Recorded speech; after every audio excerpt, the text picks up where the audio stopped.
個位。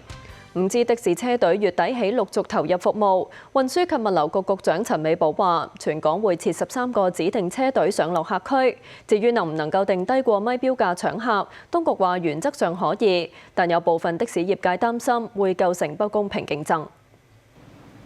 日後揀搭的士車隊，一連3日嘅 LIV 高爾夫巡迴賽香港站結束。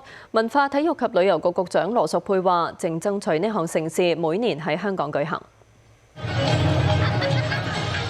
九龍城嘅青年宿舍項目仁愛龍城正式開幕。項目舊年年底開始入伙，至今出租率大約61%。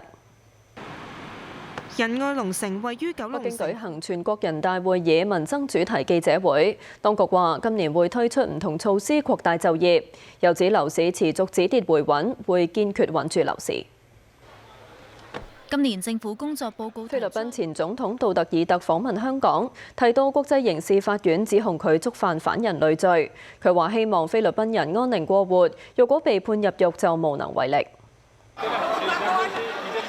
喺印度西南部，一個以色列女遊客同民宿女東主遭到3人輪姦，另外一個遊客被推落河浸死，當局拘捕2個疑犯。喺卡納塔克邦亨比地區，哈薩克阿拉木圖機場發生挾持安檢人員風波，歹徒更加聲稱會引爆炸彈。當時一個男人自願做人質，最終化險為夷。